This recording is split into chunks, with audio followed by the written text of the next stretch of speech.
Form ಕೊಡೋದಷ್ಟ ನನ್ನ ಕೆಲಸ ಐತಿ, ಅದನ್ನ ತುಂಬಿ ನೀನಾ ಕೊಡಬೇಕು. ನಾನು ತುಂಬಲ್ಲ ಸರ್. ಯಾಕೆ PUC-ನಾಗ 86 ದಬಾಕಿದ್ದೀನಿ ಅಂದು ಒಂದು ಫಾರಂ ತುಂಬಕ್ ಬರಕಿಲ್ವಾ? ಬರುತ್ತೆ, ಹಾ. ಆದ್ರೆ ನನಗೆ ನಿಮ್ಮ ಕಾಲೇಜಲ್ಲಿ ಓದೋಕೆ ಇಷ್ಟ ಇಲ್ಲ. ಯಾಕಪ್ಪ, ಏನಾಯ್ತು? ಊರಲ್ಲಿ ದುಡ್ಡಿರೋರ್ಗೆ ಓದಕ್ಕೆ ತುಂಬಾ ಕಾಲೇಜ್ಗಳಿವೆ, ಹಾ. ಆದ್ರೆ ಸರ್ಕಾರಿ ಕಾಲೇಜ್ಗಳು ನಮ್ಮಂತ ಬಡವರಿಗೆ ಮಾತ್ರ. ಏ ತಮ್ಮ ತ್ರಾಸ್ ತಗೊಂಬೇಡ, ಸಮಾಧಾನ. ಈಗ ನಮ್ಮಿಂದ ಏನ್ ತಪ್ಪಾಗೈತಿ? ಒಬ್ಬ ವಿದ್ಯಾರ್ಥಿ ತಪ್ಪು ಮಾಡಿದ್ರೆ ಹ್ಮ್. ಅದನ್ನ ತಿದ್ದೋದು ಒಬ್ಬ ಶಿಕ್ಷಕನ ಗುಣ. ಆ. ಆದ್ರೆ ಲೋ, ನೀನ್ ಏನ್ ಹೇಳ್ತಿದ್ಯಾ ನನಗ್ ತಿಳಿವಲ್ದು. ಸರ್, ಈ ಫಾರ್ಮ್ ನೋಡಿ ಸರ್. ಏನೈತಿ ಇದ್ರಲ್ಲಿ? ಸರ್ಕಾರಿ ಕೆಲಸ ಅಂದ್ರೆ ಅಷ್ಟು ಕೇವಲನಾ ಅಥವಾ ಯಾರು ಕೇಳಲ್ಲ ಅನ್ನೋ ನಿರ್ಲಕ್ಷ್ಯನಾ? ಅಯ್ಯೋ ಯಾಕಪ್ಪ ತಮ್ಮ, ಇದ್ರಲ್ಲಿ ಏನ್ ತಪ್ಪಾಗೈತೆ? ಇದ್ರಲ್ಲಿ ನಿಂಗೊಂದು ಸೀಟ್ ಸಿಕ್ಕಿದ್ರೆ ಸಾಕಿಲ್ವೋ? ಗ್ರಾಮರ್ ಬರ್ದಿರೋ ಕಾಲೇಜಲ್ಲಿ ನನಗೆ ಓದಕ್ಕೆ ಇಷ್ಟ ಇಲ್ಲ ಸರ್. Thank you.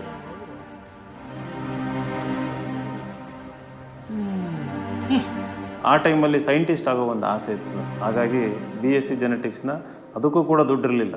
ಅದನ್ನು ನನ್ನ ಸ್ವಂತ ದುಡ್ಡಲ್ಲೇ ಮಾಡಬೇಕಂತಂದು ಒಂದು ಸ್ವಾಭಿಮಾನಿಯಾಗಿ ಲೋನ್ ಮಾಡಿಸ್ಕೊಂಡು ಅದನ್ನು ಪೂರೈಸಿದೆ ಆ ಡಿಗ್ರಿನ. ಅಲ್ಲೂ ಕೂಡ ಸೈಂಟಿಸ್ಟ್ ಆಗೋ ಆಸೆ ಹಂಬಲ ಆ ಹೊತ್ತಲ್ಲಿತ್ತು.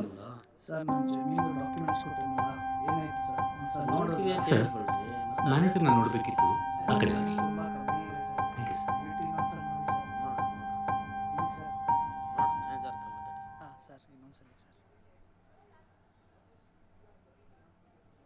ಸರ್, ಹೇಳಿ, ಏನಾಗಬೇಕಾಗಿತ್ತು? ಎಜುಕೇಶನ್ ಲೋನ್ ಬೇಕಿತ್ತು.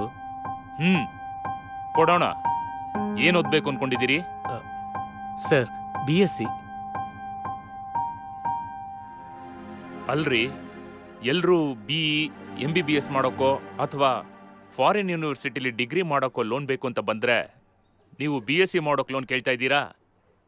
ಸರ್, ನಮ್ಮ ಮನೇಲಿ BSc ಓದಕ್ಕೂ ಅನುಕೂಲ ಇಲ್ಲ. ನೀವು ನನಗೆ ಲೋನ್ ಕೊಟ್ರೆ ತುಂಬಾ ಹೆಲ್ಪ್ ಆಗುತ್ತೆ. ಸರಿ, ನಿಮ್ಮ ಡಾಕ್ಯುಮೆಂಟ್ಸ್ ಕೊಡಿ.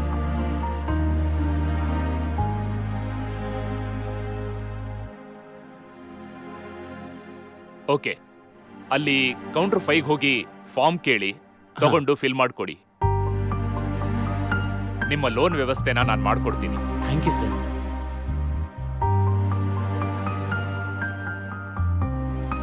ನಾನು ಬೆಂಗಳೂರಿಗೆ BSc ಜೆನೆಟಿಕ್ಸ್ ಮಾಡೋಕ್ಕೆ ಹೋದಾಗ ಅದೊಂದು ಹೊಸ ಪ್ರಪಂಚ, ವಿಶಾಲವಾದದ್ದು. ನವೋದಯದಲ್ಲಿ ರಿಸ್ಟ್ರಿಕ್ಟೆಡ್ ಎನ್ವಿರಾನ್ಮೆಂಟಲ್ಲಿ ಬೆಳೆದಿದ್ವಿ, ಕಾಂಪೌಂಡಲ್ಲಿ. ಆ ವಿಶಾಲ ಪ್ರಪಂಚ ನೋಡಿ ಇನ್ನೂ ಏನಾದ್ರು ದೊಡ್ಡದಾಗಿ ಆಗಬೇಕಂತ ಅನ್ನಿಸ್ತಾ ಇತ್ತು. ಚೆನ್ನಾಗಿ ಓದಿದೆ, ಜೆನೆಟಿಕ್ಸ್ ತುಂಬ ಇಂಟ್ರೆಸ್ಟಿಂಗ್ ಟಾಪಿಕ್. BScನ ಡಿಸ್ಟಿಂಕ್ಷನಲ್ಲಿ ಪಾಸ್ ಮಾಡಿ ಫ್ರೀ MSc ಸೀಟ್ ಕೂಡ ನಾನು ದಕ್ಕಿಸ್ಕೊಂಡೆ. ನಾನು MScನ ಬೆಂಗಳೂರು ಯೂನಿವರ್ಸಿಟಿನಲ್ಲಿ ಮಾಡ್ತಾಯಿದ್ದೆ. ಜ್ಞಾನಭಾರತಿ ಕ್ಯಾಂಪಸಲ್ಲಿ ವಾಸ ಇದ್ದಿದ್ದು ಹಾಸ್ಟೆಲಲ್ಲಿ ಅದು ಪೂರಕವಾದ ವಾತಾವರಣ ಇರಲಿಲ್ಲ, ಇಂಟೆಲೆಕ್ಚುಯಲಿ ಸ್ಟಿಮ್ಯುಲೇಟಿಂಗ್ ಅಂತ ಹೇಳ್ಬೋದು. ಕಾಲೇಜಲ್ಲೂ ಕೂಡ ಅದು ಎಲ್ಲ ಪ್ರೆಡಿಕ್ಟೇಬಲ್, ಎಕ್ಸ್ಪೆಕ್ಟೆಡ್ ಲೈನಲ್ಲೆಲ್ಲ ನಡೀತಾ ಇತ್ತು. ಅಲ್ಲಿ ಕೂಡ ಇಂಟೆಲೆಕ್ಚುಯಲ್ ಸ್ಟಿಮ್ಯುಲೇಷನ್ ನಂಗೆ ಸಿಗಲಿಲ್ಲ.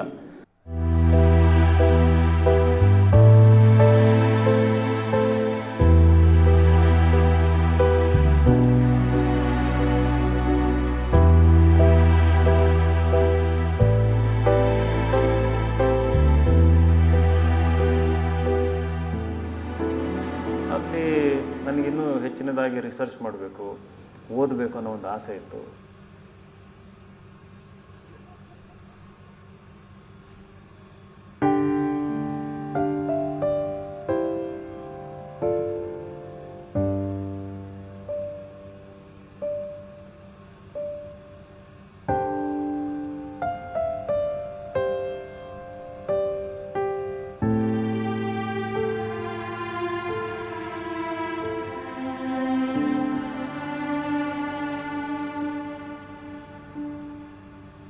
ರಮೇಶ್, ಪ್ರೋಟೀನ್ ಎಸ್ಕೆ ಇದೆಯಾ?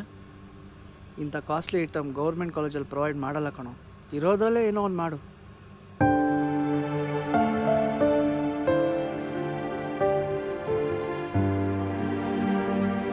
ಸೊ ಇಂಥ ಒಂದು ವಾತಾವರಣದಲ್ಲಿ ಇದ್ದರೆ ಮುಂದೆ ನನ್ನ ಭವಿಷ್ಯ ಹೇಗೆ ಅನ್ನೋ ಒಂದು ಭಯ ಶುರುವಾಯಿತು.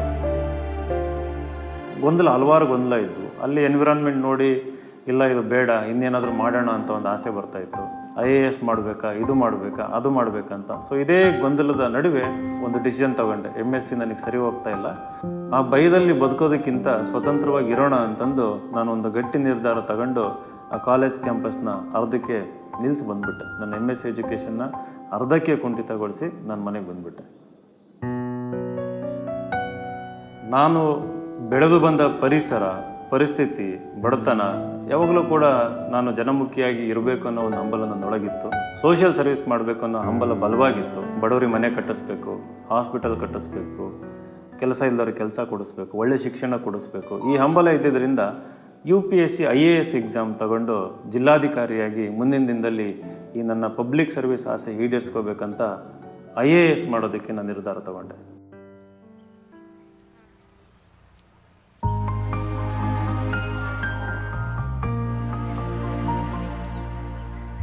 ಅರೆ ಏನೇ ಇದು ಸಡನ್ ಆಗಿ ಬರ್ತೀನಿ ಅಂತ ಒಂದು ಫೋನ್ ಕೂಡ ಮಾಡಲಿಲ್ಲ? ಅಪ್ಪ, ನಾನು MSc ಡಿಸ್ಕಂಟಿನ್ಯೂ ಮಾಡಿದ್ದೀನಿ, IAS ಮಾಡಬೇಕು ಅಂತ ಡಿಸೈಡ್ ಮಾಡಿದ್ದೀನಿ. ಅದಕ್ಕೆ ಸ್ವಲ್ಪ ದಿವಸ ಇಲ್ಲೇ ಇದ್ದು ಪ್ರಿಪೇರ್ ಆಗೋಣ ಅಂತ ಬಂದೆ. ಸರಿ, ಮಾಸ್ಟರ್ಸ್ನ ಡಿಸ್ಕಂಟಿನ್ಯೂ ಮಾಡಿ ಬೇರೆ ದೊಡ್ಡ ಹುದ್ದೆಗೆ ಪ್ರಯತ್ನ ಪಡೋದು ತಪ್ಪೇನಿಲ್ಲ. ಅದರದು ನೀನು ಸ್ವಲ್ಪ ಮೈ ಮರೆತರು ನೀನು ಸರಿ ದಾರಿನ ತಪ್ಪಿಸಿ ವಾಪಸ್ ಬರದೇ ಇರೋವಂಥ ಅಮೂಲ್ಯವಾದ ಸಮಯನ ತಿಂದಾಕ್ಬಿಡುತ್ತೆ. ಆಗಲಿ, ಆದರೆ ಯಾವತ್ತೂ ನಿನ್ನ ಗುರಿನ ಮರಿಬೇಡ. ಬಾ ಒಳಗೆ. IAS ಮಾಡಬೇಕು ಅನ್ನೋದು ನನ್ನ ಜೀವನದ ಬಹುದೊಡ್ಡ ಟರ್ನಿಂಗ್ ಪಾಯಿಂಟ್ ಆಗಿತ್ತು. ಅದು ನನ್ನ ಏಕಾಂಗಿ ನಿರ್ಧಾರ ಅಂತ ತಗೋಬೋದು. ಆ ನಿರ್ಧಾರದಲ್ಲಿ ಅನೇಕ ಏಳು ಬೀಳು, ಏರುಪೇರು ನಾನು ಕಂಡೆ. ಒಬ್ಬನೇ ಓದಬೇಕಾಗಿತ್ತು, ಯಾವುದೇ ಮಾರ್ಗದರ್ಶನ ಇರಲಿಲ್ಲ, ಗೈಡೆನ್ಸ್ ಇರಲಿಲ್ಲ, ರಿಸೋರ್ಸಸ್ ಇರಲಿಲ್ಲ. ಹಾಗಾಗಿ ಏನು ಓದಬೇಕು, ಏನು ಓದಬಾರ್ದು ಅಂತಂದು ಕ್ಲಿಯರ್ ಕಟ್ ಒಂದು ಮಾರ್ಗದರ್ಶನ ಇಲ್ಲದೆ ನಾನು ತುಂಬ ರಿಸರ್ಚ್ ಮಾಡಿದೆ. ಅದು ಒಂದೇ ಅಟೆಂಪ್ಟಲ್ಲಿ ಮಾಡೋವಂಥ ಎಕ್ಸಾಮ್ ಆಗಿರಲಿಲ್ಲ. ಆದರೂ ಕೂಡ ನಾನು ಒಂದೇ ಅಟೆಂಪ್ಟಲ್ಲಿ ಮಾಡಬೇಕು ಅಂತಂದು ತುಂಬ ಆಳವಾಗಿಯೇ ಅಧ್ಯಯನ ಮಾಡಿದೆ. ಆದರೆ ಆಗಲಿಲ್ಲ, ಹಲವಾರು ಏಳುಗಳು ಇದ್ದವು. ಈ ಸಮಯದಲ್ಲಿ ನನ್ನ ತಂದೆ ತುಂಬ ಬೆನ್ನೆಲುಬಾಗಿ ನಿಂತ್ಕೊಂಡ್ರು, ತುಂಬ ಸಹಾಯ ಮಾಡಿದರು.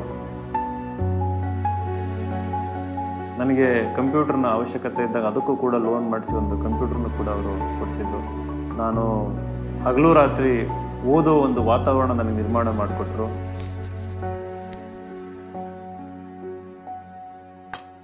ವಿನಯ್, ಟೈಮ್ ಆಯಿತು, ಊಟ ಮಾಡಿ ಓದ್ಕೋ. ಸರಿಯಪ್ಪ, ನೀವು ಹೋಗಿ, ನಾನು ಮಾಡ್ಕೋತೀನಿ.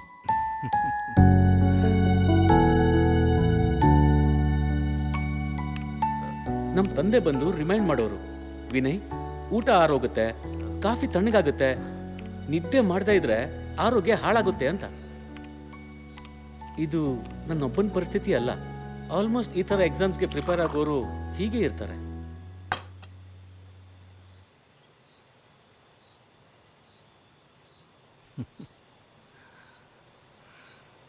ಅವರೇ ಊಟ ಕೊಡ್ತಾಯಿದ್ರು, ಕಾಫಿ ಕೊಡ್ತಾಯಿದ್ರು, ಟೀ ಕೊಡ್ತಾಯಿದ್ರು, ನಿದ್ದೆ ಮಾಡ್ತಾಯಿದ್ರು, ಎಪ್ಸಿ ಓದಿಸ್ತಾಯಿದ್ರು. ಸೊ ಈ ರೀತಿ ನನಗೆ ಓದೋದಕ್ಕೆ ತುಂಬಾ ಸಹಾಯ ಮಾಡಿದರು. ನಮ್ಮ ತಾಯಿನೂ ಕೂಡ ಬೆನ್ನೆಲುಬಾಗಿ ನಿಂತ್ಕೊಂಡ್ರು.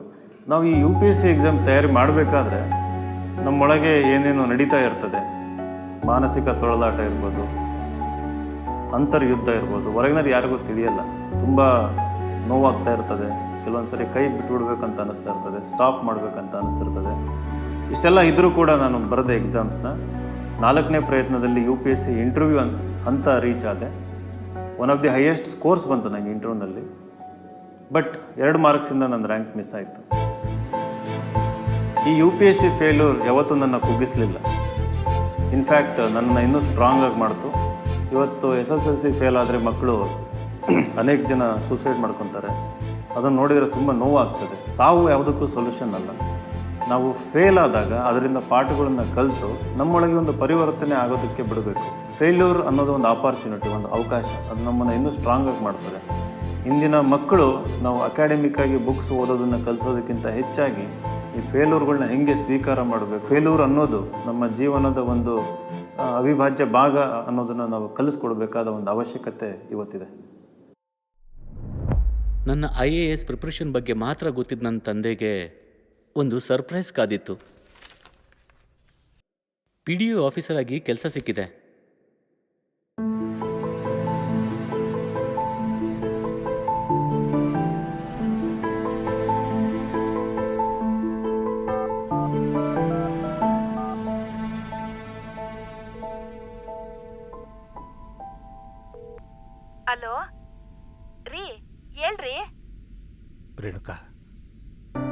ನನ್ನ ಜೀವನದ ಉದ್ದಕ್ಕೂ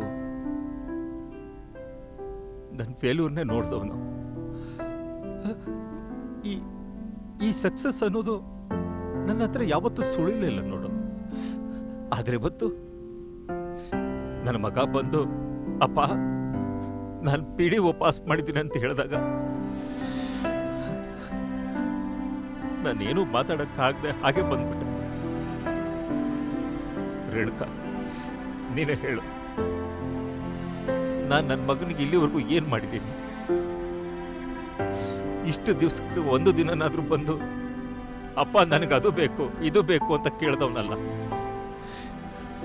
ಸಿಕ್ಕಿದ ಬಟ್ಟೆ ಹಾಕೊಂಡ, ಹಾಕಿದ ಊಟ ಮಾಡ್ದ. ಏನ್ ಲಕ್ಸುರಿ ಲೈಫ್ ನೋಡ್ದ ಅವನು. ಅಯ್ಯೋ ನಿಮ್ಮ ಗರಿ ತುಂಬಾ ಸ್ವಾಭಿಮಾನಿ. ನಿಮ್ ಹಾಗೇನೆ ಏನು ಕೇಳಲ್ಲ. ಇರೋದ್ರಲ್ಲೇ ಜೀವನ ಮಾಡ್ಬೇಕು, ಅಪ್ಪ ಅಮ್ಮನ್ಗೆ ಹೊರೆ ಆಗದೆ ತನಗೇನ್ ಬೇಕೋ ಅದನ್ನ ಪಡ್ಕೊಂಡು ತನ್ ಗುರಿ ಕಡೆ ಹೋಗ್ತಾ ಇದ್ದಾನೆ.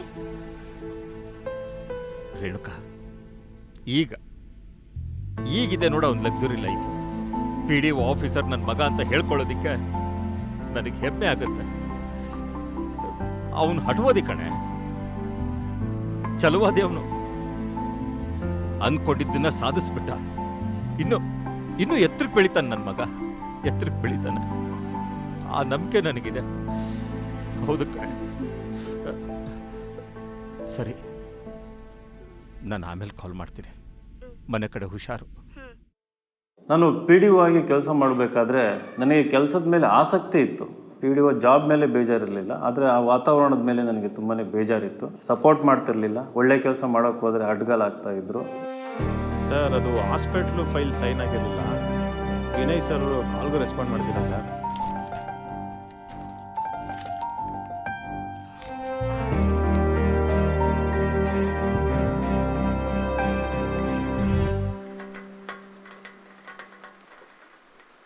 ಹಲೋ ವಿನಯ್. ಹೇಳಿ ಸರ್. ಒಂದು ಫೈಲ್ ಕಳಿಸಿದ್ದೀನಿ ನಿಮ್ಮ ಹತ್ರ, ಅದನ್ನು ಸೈನ್ ಮಾಡಿ ಇಮಿಡಿಯೇಟಾಗಿ ಕಳಿಸಿ ನನಗೆ. ಓಕೆ ಸರ್, ಆಯಿತು.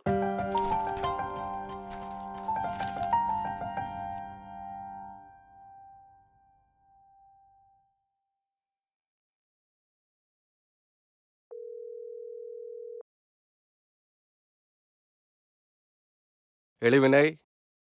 ಸರ್, ಈ ಫೈಲ್ನಲ್ಲಿರೋ ಇನ್ಫಾರ್ಮೇಶನ್ ಕಂಪ್ಲೀಟ್ ಫೇಕ್ ಆಗಿದೆ ಸರ್. ಬೆಟ್ಟದಪುರಕ್ಕೆ ನಾನೇ ಸ್ಪಾಟ್ ವಿಸಿಟ್ ಮಾಡಿದ್ದೀನಿ. 2 ಕಿಲೋಮೀಟರ್ ಅಷ್ಟೇ ರೋಡ್ ಕಂಪ್ಲೀಟ್ ಆಗಿರೋದು. ಆದರೆ ಫೈಲ್ನಲ್ಲಿ 10 ಕಿಲೋಮೀಟರ್ ರೋಡ್ ಕಂಪ್ಲೀಟ್ ಆಗಿದೆ ಅಂತಿದೆ. ನಾವು ಬಿಲ್ ಪಾಸ್ ಮಾಡಿದ್ರೆ ಮುಂದೆ ಪ್ರಾಬ್ಲಮ್ ಆಗುತ್ತೆ ಸರ್. ಕಮಾನ್ ವಿನಯ್, ಆ ಫೈಲೆಲ್ಲ ಚೆಕ್ ಮಾಡಿ ನಿಮ್ಮ ಹತ್ರ ಕಳಿಸಿರೋದು. ಜಸ್ಟ್ ಸೈನ್ ಮಾಡಿ ಕಳಿಸ್ಕೊಡಿ. I need it immediately. Sir, ಅದು ಏನಂದ್ರೆ ಬೇಗ ಸೈನ್ ಮಾಡಿ ಕಳಿಸ್ರಿ, ನಂಗೆ ಬೇರೆ ಕೆಲಸ ಇದೆ.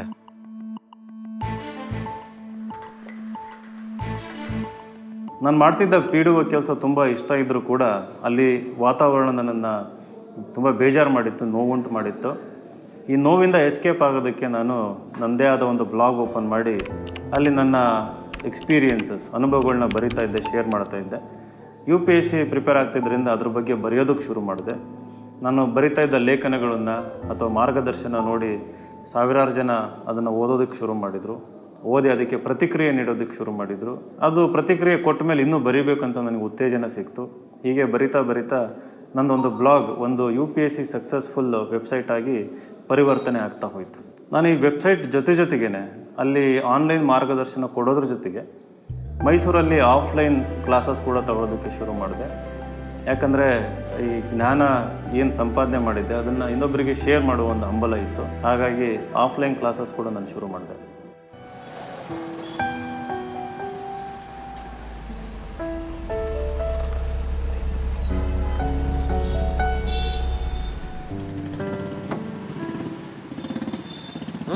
ಅವರಿಬ್ರು ಬಂದೇವ್ರೇನ್ರಿ? ಹ್ಞೂ ಸರ್, ಮುಂದೆ ಸರ್.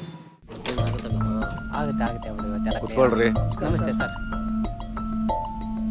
ರೀ ವಿನಯ್, ಇವ್ರ ಬಿಲ್ ಸೈನ್ ಮಾಡಿ ಕಳಿಸಿ ಅಂತಿದ್ನಲ್ಲ, ಏನ್ರಿ ಆಯ್ತು? ಮಾಡಿ ಕಳಿಸ್ರಿ ಬೇಗ. ಸರ್, 1 ವರ್ಷ ಆಯ್ತು ಇವ್ರು ಹಾಸ್ಪಿಟಲ್ ಕನ್ಸ್ಟ್ರಕ್ಷನ್ ಕಾಂಟ್ರಾಕ್ಟ್ನ ತಗೊಂಡು. ಆದ್ರೆ ಬರೀ ಬೇಸ್ಮೆಂಟ್ ಮಾತ್ರ ಕಂಪ್ಲೀಟ್ ಆಗಿದೆ. ಇವಾಗ ಕೆಲಸ ಕಂಪ್ಲೀಟ್ ಆಗದೆ ಬಿಲ್ ಪಾಸ್ ಮಾಡು ಅಂತ ಬಂದಿದ್ದಾರೆ. ಬಡವರಿಗೆ ಅಂತ ಕಟ್ಟಿಸ್ತಿರೋ ಆಸ್ಪತ್ರೆ ಸರ್ ಇದು. ಈ ತರ ಮಾಡಿದ್ರೆ ಹೇಗೆ ಸರ್? ಏನ್ರಿ ವಿನಯ್, ನಿಮ್ಮನ್ನ ತುಂಬಾ ಬುದ್ಧಿವಂತ ಅಂತ ಅನ್ಕೊಂಡಿದ್ದೆ. ಏನ್ರಿ ನೀವು? ಸರ್, ಕೆಳಮಟ್ಟದಿಂದ ಬೆಳೆದು ಬಂದವನು ಸರ್ ನಾನು. ಸರ್ಕಾರಿ ಆಸ್ಪತ್ರೆ ನಮ್ಮಂತವ್ರ ಜೀವನದಲ್ಲಿ ಎಷ್ಟು ದೊಡ್ಡ ರೋಲ್ ಪ್ಲೇ ಮಾಡುತ್ತೆ ಅಂತ ನಿಮ್ಗೆ ಚೆನ್ನಾಗಿ ಗೊತ್ತು. ಅಂಥದ್ದು ಹುಟ್ಟೋಕ್ ಮುಂಚೆನೆ ನಾಶ ಆಗೋದಕ್ಕೆ ನಾನ್ ಬಿಡಲ್ಲ ಸರ್. ಗೊತ್ತು ಬಿಡ್ರಿ. ನೀವು ತುಂಬಾ ತಪ್ಪು ಮಾಡ್ತಾ ಇದ್ದೀರಾ ಸರ್. ಆದ್ರೆ ಇನ್ ಮುಂದೆ ನೀವು ಮಾಡೋ ತಪ್ಪಲ್ಲಿ ನಾನಿರಲ್ಲ.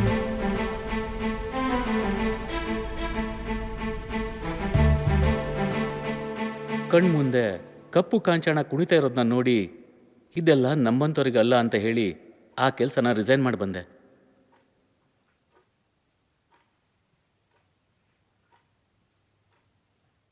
ನನ್ನ ಬ್ಲಾಗ್ ತನ್ನದೇ ಆದ ಆಯಾಮದಲ್ಲಿ ಬೆಳೆದು ಒಂದು ವೆಬ್ಸೈಟ್ ಆಗಿ ಲಾಂಚ್ ಆಗಿತ್ತು. ಅದರ ಮುಖಾಂತರ UPSC ಆಸ್ಪಿರೆಂಟ್ಸ್ಗೆ ಸ್ಟಡಿ ಮೆಟೀರಿಯಲ್ಸ್ ಶೇರ್ ಮಾಡೋಕ್ಕೆ ಶುರು ಮಾಡಿದೆ. Best way to crack exams ಅನ್ನೋ ಸ್ಪೆಷಲ್ ಕಂಟೆಂಟ್ ಕೂಡ ಶೇರ್ ಮಾಡಿದೆ. ಆವತ್ತಿನ ಕಾಲಕ್ಕೆ ಆಲ್ ಇಂಡಿಯಾ ಲೆವೆಲ್ನಲ್ಲಿ ವೆಬ್ಸೈಟ್ನ ಡೈಲಿ ಟ್ರಾಫಿಕ್ ಹೆವಿನೇ ಇತ್ತು. ಆ ವೆಬ್ಸೈಟ್ ನನಗೆ ತುಂಬ ದೊಡ್ಡ ಹೆಸರು ತಂದುಕೊಡ್ತು. ಅದರ ಇನ್ಸ್ಪಿರೇಷನ್ನೊಂದಿಗೆ 2014ರಲ್ಲಿ ಸ್ಥಾಪನೆಯಾದ ಸಂಸ್ಥೆಯೇ ಇನ್ಸೈಟ್ಸ್ IAS. ಫಸ್ಟ್ ಬ್ಯಾಚ್ಗೆ ಇನಿಷಿಯಲಿ 40 ಮೆಂಬರ್ಸ್ ಜಾಯ್ನ್ ಆಗ್ತಾರೆ. ಅದರಲ್ಲಿ 38 ಮೆಂಬರ್ಸ್ ಔಟ್ಸೈಡರ್ಸ್, ಕೇವಲ ಇಬ್ಬರು ಕರ್ನಾಟಕದವರು. 40 ಮೆಂಬರ್ಸ್ನಲ್ಲಿ ಕೊನೆಗುಳಿಯೋದು 20 ಮೆಂಬರ್ಸ್ ಅಷ್ಟೇ. ಅದಕ್ಕೆ ಕಾರಣ ನನ್ನ hard coaching and filtration policy. Actually first time in India Delhi ಬಿಟ್ಟು IAS ಕೋಚಿಂಗ್ಗೆ ಅಂತ ಬೆಂಗಳೂರಿಗೆ ಇಷ್ಟು ಜನ ಬರ್ತಾರೆ. ಅದು ನನ್ನ ಮೇಲೆ, ನನ್ನ ವೆಬ್ಸೈಟ್ ಮೇಲೆ ಇಟ್ಟಿದ್ದ ನಂಬಿಕೆ. ಅದನ್ನು ನಾನು ದೊಡ್ಡ ಮಟ್ಟದಲ್ಲೇ ಉಳಿಸ್ಕೊಂಡ್ಬಿಟ್ಟೆ. ಫೈನಲಿ ಆ 20 ಮೆಂಬರ್ಸ್ನಲ್ಲಿ ಇಬ್ಬರು ದೊಡ್ಡ ರಿಸಲ್ಟ್ಸ್ ತಗೊಂಡು ಬರ್ತಾರೆ. ಆಲ್ ಇಂಡಿಯಾ 5th ರ್ಯಾಂಕ್ ಒಂದು, ಆಲ್ ಇಂಡಿಯಾ 8th ರ್ಯಾಂಕ್ ಒಂದು. ಅಲ್ಲಿಂದ ನನ್ನ ತಡೆಯೋರು ಯಾರೂ ಇರಲಿಲ್ಲ. 2 ವರ್ಷದಲ್ಲಿ ನನ್ನ ಹಲವು ಪ್ರಯತ್ನಗಳು ಸಫಲವಾದವು. ಅದಕ್ಕೆ ಪ್ರತಿಯಾಗಿ ಸಿಕ್ಕ ಫಲಿತಾಂಶ 2016ರಲ್ಲಿ ನಮ್ಮ ಇನ್ಸ್ಟಿಟ್ಯೂಟ್ನಿಂದ ಟ್ರೈನ್ ಆದ Nandini KR all India first rank.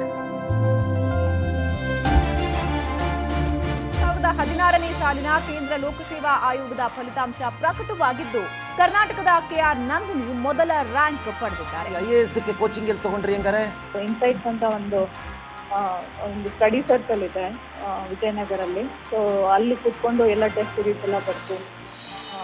ಅಲ್ಲೇ ಪ್ರಿಪ್ರೇಷನ್ ಆಗಿತ್ತು. ಪೂರಾ ಈ ವರ್ಷದ ಅಟೆಂಪ್ಟ್ ಪೂರ್ತಿ ನಾನು ಬೆಂಗಳೂರಲ್ಲೇ ಮಾಡಿದ್ದೆ ಇನ್ಸೈಟ್ಸ್ ಅಂತ. ಅಲ್ಲಿಂದ ನಮ್ಮ ಪಥ ಚೇಂಜ್ ಆಯಿತು. ನಾನು ಒಬ್ಬನೇ ಫ್ಯಾಕಲ್ಟಿ ಇದ್ದ ಸಂಸ್ಥೆ ಬ್ರಾಂಚಸ್ ಆಗಿ ಬೆಳೀತು. ದೊಡ್ಡ ಟೀಮ್ ಬಿಲ್ಡ್ ಆಯಿತು. ಹೆಮ್ಮೆ ಏನಂತಂದ್ರೆ ಫ್ಯಾಕಲ್ಟಿಯಾಗಿ ಬಂದವರೆಲ್ಲ ನಮ್ಮ ಕನ್ನಡಿಗರೇ, ನನ್ನಿಂದ ಟ್ರೈನ್ ಆದ ನನ್ನ ಸ್ಟೂಡೆಂಟ್ಸೇ. ಇವತ್ತು ಇನ್ಸೈಟ್ ಸಂಸ್ಥೆಯ ಬ್ರಾಂಚ್ಗಳು ಶ್ರೀನಗರ, ಡೆಲ್ಲಿ, ಲಕ್ನೋ, ಹೈದರಾಬಾದ್, ಧಾರವಾಡ, ಮೈಸೂರು, ಬೆಂಗಳೂರಿನಲ್ಲೂ ಇದ್ದಾವೆ. ಅದರಲ್ಲೂ ಶ್ರೀನಗರ ಬ್ರಾಂಚ್ನಲ್ಲಿ ವುಮೆನ್ಸ್ಗೆ ಹಾಗೂ ಅಲ್ಲಿರೋ ಸೈನಿಕರ ಮಕ್ಕಳಿಗೂ ಕೋಚಿಂಗ್ ಫ್ರೀ ಇದೆ. ಅದರ ಜೊತೆಗೆ KPSC ಮತ್ತು ಅದರ ಸ್ಪರ್ಧಾತ್ಮಕ ಪರೀಕ್ಷೆಗೆ ಇನ್ಸೈಟ್ ಸಂಸ್ಥೆ ಸ್ಟೂಡೆಂಟ್ಸ್ನ ಟ್ರೈನ್ ಮಾಡುತ್ತೆ. ತಹಸೀಲ್ದಾರಿಂದ ಹಿಡಿದು ಸಬ್ ಇನ್ಸ್ಪೆಕ್ಟರ್ವರೆಗೂ ನಮ್ಮ ಸ್ಟೂಡೆಂಟ್ಸೇ ಇದ್ದಾರೆ. UPSC ಕೋಚಿಂಗ್ ವಿಷಯಕ್ಕೆ ಬಂದರೆ ಆಲ್ ಇಂಡಿಯಾ ಕೋಚಿಂಗ್ ಇನ್ಸ್ಟಿಟ್ಯೂಟ್ನಲ್ಲಿ ಇನ್ಸೈಟ್ ಸಂಸ್ಥೆ 3rd ರ್ಯಾಂಕ್ನಲ್ಲಿದೆ. ಇಷ್ಟೆಲ್ಲ ಜವಾಬ್ದಾರಿ, ಇಷ್ಟೆಲ್ಲ ಸ್ಟ್ಯಾಂಡರ್ಡ್ಸ್, ಇಷ್ಟೆಲ್ಲ ಹಣ ಇರೋ ವ್ಯಕ್ತಿ ರಾಜಕೀಯಕ್ಕೆ ಯಾಕೆ ಅಂತ ನನಗೂ ಕಡಕ್ಕೆ ಶುರುವಾಯಿತು. ಅದನ್ನು ಭೇದಿಸೋಕೆ ನಿಂತಾಗ ಅರಿವಾಗಿದ್ದು, ಒಬ್ಬ ವ್ಯಕ್ತಿ ಸ್ವಾರ್ಥಿಯಾಗಿರಬಹುದು, ಆದರೆ ಒಂದು ಶಕ್ತಿ ಸ್ಫೂರ್ತಿಯಾಗಬೇಕು ಅನ್ನೋದು ಒಂದು ದೊಡ್ಡ ತತ್ವ. ರೀ ವಿನಯ್, ನಿಮ್ಮಿಷ್ಟ ಬಂದಂಗೆ ಇನ್ಸ್ಟಿಟ್ಯೂಟ್ ಓಪನ್ ಮಾಡಿ ಕೆಲವರಿಗೆ ಫ್ರೀಯಾಗಿ, ಇನ್ನು ಕೆಲವರಿಗೆ ಕಡಿಮೆ ಫೀಸಲ್ಲಿ IAS IPS ಕ್ಲಾಸ್ ಹೇಳ್ಕೊಟ್ರೆ ನಾವು ಎಲ್ಲಿಗ್ರಿ ಹೋಗ್ಬೇಕು? ನಮ್ಮ ರಾಜ್ಯದಲ್ಲಿ 6 ಕೋಟಿ ಜನ, ಅದೇ ನಮ್ಮ ದೇಶದಲ್ಲಿ 140 ಕೋಟಿ ಜನ. ನನ್ನ ಸ್ಟೂಡೆಂಟ್ಸು ಕೇವಲ 15,000 ಜನ ಅಷ್ಟೇ ಸರ್. ಅಂದ್ರೆ ನಿನ್ಗೆಷ್ಟು ತಾಕತ್ತಿದೆ ಅಷ್ಟು ಸ್ಟೂಡೆಂಟ್ನ ಸಂಪಾದನೆ ಮಾಡ್ಕೋ ಅಂತ ಇಂಡೈರೆಕ್ಟ್ ಆಗಿ ಹೇಳ್ತಾ ಇದೀಯಾ? ಅಷ್ಟು ಸ್ಟೂಡೆಂಟ್ಸ್ಗೆ ನಾನು ಯಾರು ಅಂತ ಗೊತ್ತಾಗಬೇಕು. ನನ್ನ ಉದ್ದೇಶ ಏನು ಅಂತ ಎಲ್ರಿಗೂ ಗೊತ್ತಾಗಬೇಕು. ಪ್ರತಿಯೊಬ್ಬರು ಉನ್ನತ ಸ್ಥಾನದಲ್ಲಿರಬೇಕು. ರೀ ವಿನಯ್, ನಮ್ಮ ಜನಕ್ಕೆ ಈ ಮಂಗನ ಕೈಗೆ ಮಾಣಿಕ್ಯ ಕೊಟ್ಟ ಹಾಗೆ ಅವ್ರು ಓದಿ ಎಷ್ಟೇ ಉನ್ನತ ಸ್ಥಾನದಲ್ಲಿದ್ರೋ ನಮ್ಮ ಮಾತನ್ನು ಕೇಳಲೇಬೇಕು. ಸಾರಿ ಸರ್, ಇನ್ಮೇಲೆ ಅದಾಗಲ್ಲ.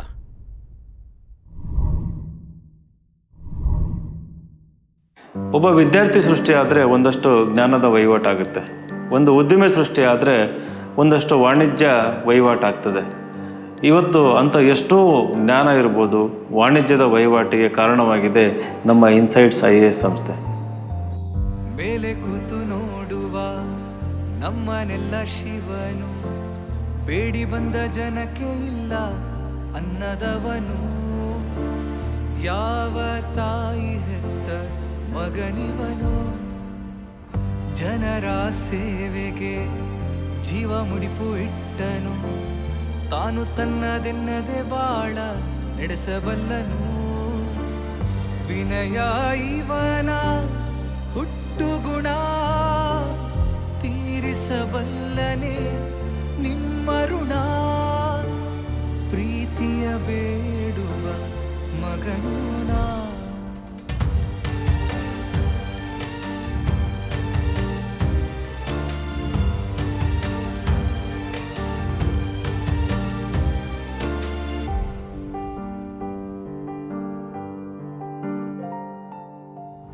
ತುತ್ತು ಅನ್ನಕ್ಕೂ ವ್ಯಥೆ ಪಾಡುಪಟ್ಟಿರೋ ಕಥೆ, ವಿದ್ಯೆಯ ನಂಬಿನಿ ಗೆದ್ದ ಕಥೆ, ಬೀಜದಂತೆ ಹಣ್ಣು ತಂದೆಯಂತೆ ಮಗನು, ನೊಂದಿರುವ ಜನರ ಒಳ ಧ್ವನಿವನು, ಭೇದವ ಮಾಡದ ಮಗುವ ಮನ, ದೇವರೇ ನಿನ್ನಲಿ ನೆಲೆಸಿಹನ, ಪ್ರೀತಿಯ ಬಯಸೋ ನಿಮ್ಮ ಮನೆ ಮಗನ.